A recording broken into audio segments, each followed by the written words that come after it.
Richard Allen, a 52-year-old pharmacy clerk from Delphi, Indiana, seemed like the guy next door, quiet, unassuming, a family man. But beneath that ordinary facade lurked a monster responsible for the brutal 2017 Delphi murders of two teenage girls, Abigail, Abby Williams, and Libby German. On a crisp February day, Allen lured the girls to a secluded trail, where he savagely ended their lives in a crime that shook a small town to its core. His actions, calculated, cold, and drenched in violence, left a scar on the community and a mystery that lingered for years. In this documentary, we'll dive deep into Allen's psyche, using psychology and psychoanalysis to unravel why he committed these heinous acts, how he chose his victims, and what drove him to cross the line into darkness. Why make a documentary about Richard Allen? Because his crimes aren't just shocking, they're a psychological puzzle that demands to be solved. The Delphi murders stand out not just for their brutality, but for the chilling normalcy of the man behind them. Allen wasn't a drifter or a loner with a rap sheet. He was a married man, a veteran, a guy who rang up your prescriptions at CVS. Yet he stabbed and slashed two girls with ferocity that defies comprehension, leaving their bodies staged in a wooded ravine like trophies of his twisted mind. Picture it.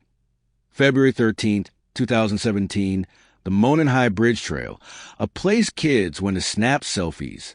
Libby, 14, and Abby, 13, were laughing, filming a Snapchat video when Allen, clad in a blue jacket, his face half hidden, approached. In minutes, he'd forced them off the trail, his knife flashing as he carved through their lives. Blood soaked the ground. Their bodies left posed in a grotesque display. The case gripped the nation, not just for the violence, but for the question, how does a man like Allen become a killer? His methods, his choice of victims, and the way he hid in plain sight make him a perfect subject for peeling back the layers of a murderer's mind. Let's start at the beginning, because no one's born a killer, or are they? Richard Allen grew up in Delphi, a small town where everyone knows your name. On the surface, his childhood looked normal, a working-class family, a modest home, the kind of place where kids ride bikes until the streetlights come on. But dig deeper, and the cracks start to show. Psychology tells us that early life shapes the mind, and Allen's wasn't all picket fences. We don't have detailed records of abuse or trauma. Allen's family has stayed tight-lipped, but we know he was a loner, the kid who never quite fit in. Psychoanalysts would point to this as a red flag. Social isolation in childhood can breed resentment, a simmering anger that festers over years. Maybe he was bullied. Maybe he felt invisible. Whatever it was, something in those formative years planted a seed of darkness. By adolescence, Allen was already showing signs of what psychologists call antisocial traits. These aren't just being shy or quirky. They're a pattern of disregarding others' feelings, a lack of empathy that can harden into something sinister. He wasn't setting fires or torturing animals, but he was quiet, watchful, the kind of guy who blended into background. Fast forward to adulthood, and Allen's life looked stable. He served in the military, married his wife Kathy, had a daughter, and settled into a job at CVS. But stability doesn't equal sanity. Psychoanalytically, we'd say Allen was living a false self, a mask of normalcy that hid a fractured psyche. Behind the smile, he flashed at customers. Something was rotting. So, what turned Richard Allen from a quiet nobody into a bloodthirsty killer? Psychologists would argue it's a mix of nature and nurture, a toxic cocktail of biology and environment. Let's break it down. First, there's a possibility of a personality disorder, likely antisocial personality disorder, or even narcissistic personality disorder. People with ASPD feel little guilt or empathy. They see others as objects to manipulate or destroy. MPD, on the other hand, involves a bloated sense of self, a need for control, and rage when that control is threatened. Allen's ability to live a double life, dotting dad by day, murder by night, screams ASPD. But why did it surface in his 50s? That's where the nurture part kicks in. Imagine Allen's life as a pressure cooker. He's in his 50s, stuck in a dead-end job, living in a small town where nothing ever changes. Psychoanalysts might say he was grappling with a midlife crisis, but not the kind where you buy a sports car. For Allen, it was a crisis of identity, a desperate need to feel powerful. Maybe he felt emasculated, trapped in a life that didn't match the grandiosity he craved. This is where fantasy comes in, a key concept in understanding serial killers. Experts like Dr. and Burgess, a pioneer in FBI profiling, say killers like Allen often retreat into violent fantasies as a way to cope with feelings of inadequacy. These fantasies start small, maybe imagining confrontations or control, but over time, they grow darker, more vivid, until the line between fantasy and reality blurs. For Allen, that line snapped on February 13th, 2017. Now, let's talk about Abby and Libby. Why them? To understand this, we need to dive into the psychology of victim selection. Serial killers don't choose randomly. They pick victims who fit their psychological needs. Abby, 13, and Libby, 14, were young, vulnerable, and out of place on that remote trail. To Allen, they were symbols, maybe of innocence he resented, maybe of a youth he felt cheated out of. Psychoanalytically, we'd say they represented a part of himself he wanted to destroy. Young girls are often targets for killers with deep-seated rage or sexual repression, as they embody purity or weakness that the killer both craves and despises.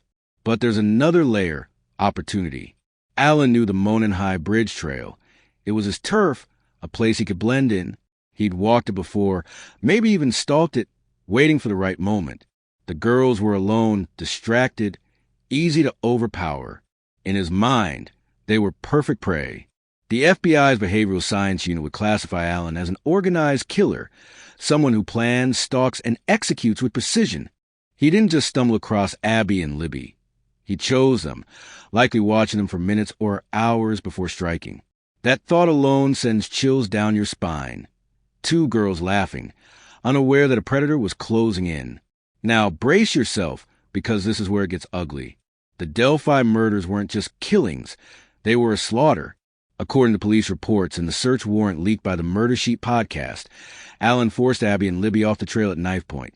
His voice low and commanding, captured in a grainy Snapchat video Libby bravely recorded. "Down the hill," he growled, and they had no choice but to obey. What happened next is the stuff of nightmares. In a secluded ravine, Allen unleashed a frenzy of violence. He stabbed and slashed with ferocity that left the ground soaked in blood. The girls fought back. Libby's hands were scratched, her body bruised, but they were no match for his rage. The crime scene was a horror show. Their bodies were staged, posed in a way that suggested Allen was sending a message.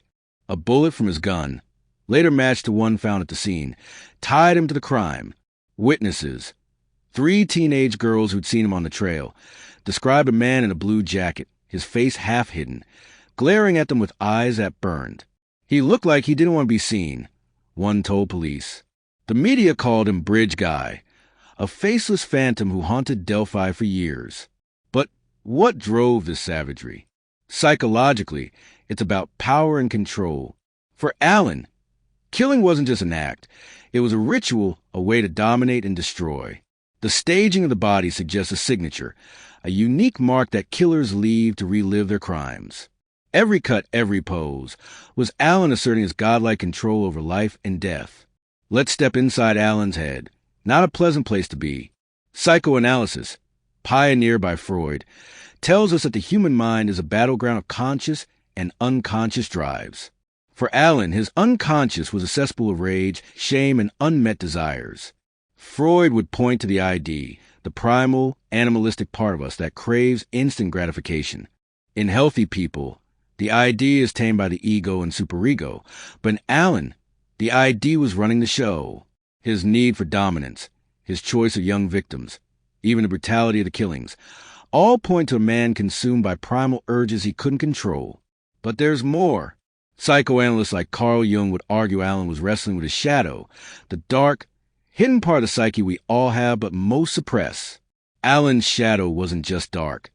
It was monstrous, a twisted reflection of a man who felt powerless in his daily life. Killing was his way of embracing that shadow, of becoming the monster he'd always feared he was. And the scariest part? He enjoyed it. The adrenaline, the blood, the screams. It was a high no drug could match. Neuropsychologically, his brain was likely flooded with dopamine during the act, reinforcing behavior like an addiction. That's why killers like Allen don't stop. They're hooked on a rush.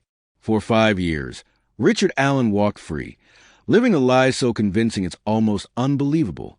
He went to work, kissed his wife, hugged his daughter, all while knowing he'd butchered 2 girls. This is where his compartmentalization comes in, a psychological defense mechanism where someone separates their actions from their identity.